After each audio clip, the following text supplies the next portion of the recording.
Ça fait depuis 2013 qu'on est nomade à vélo en famille. La tente, c'est notre maison. C'est trop bien dans ma vie, c'est de voir devant.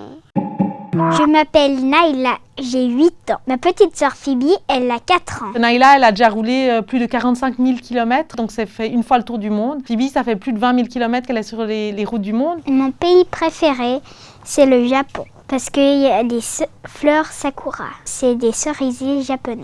Mon pays préféré, c'est le Canada.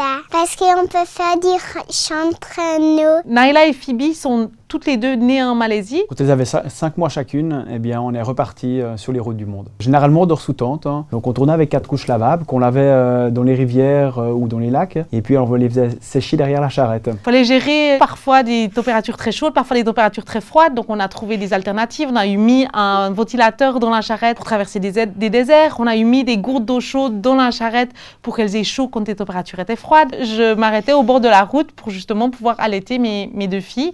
Et ça n'a jamais posé aucun problème. Au contraire, elles ont aussi mangé de la nourriture de tous les pays.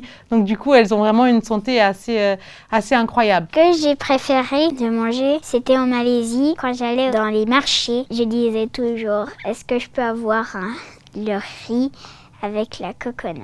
Quand je suis toute petite, moi, goûter du lait jumeau. Alors nous, on l'appelle l'école à la tente, l'école en chemin, parce que c'est vrai que tout est un prétexte pour découvrir, pour apprendre. Et vraiment, elles apprennent par l'expérimentation et non dans les livres. Donc elles ne vont pas savoir ce que c'est un désert dans les livres, mais elles vont vraiment savoir ce que c'est un désert parce qu'elles l'ont traversé. Et puis aussi, elles rencontrent beaucoup de gens qui sont passionnés. Par exemple, on a rencontré au Québec un biologiste marin. On pouvait les porter les os de baleines et belugas. Et c'est plus cool dans un musée qu'on ne peut pas les toucher. Elles apprennent aussi les langues. Non, tu peux dire j'ai une chanson en chinois.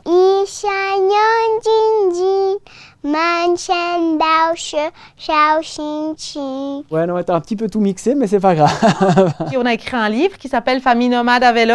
C'est notre 2e livre. Et puis, on fait aussi des conférences. Et puis sinon, on fonctionne sur l'économie du don. On va recevoir par d'autres personnes, que ce soit un toit ou un repas, par exemple, ou des donations. L'été prochain, dans un avenir proche, on pense quand même repartir, continuer notre vie de nomade selon la situation mondiale. Si à un moment donné, l'un de nous 4 n'est plus en équilibre ou a des besoins autres qu'il ne peut pas assouvir dans cette vie de nomade, eh ben, on trouvera une autre manière de créer notre vie. On pense qu'il y a des milliers de manières de pouvoir se réinventer dans la vie.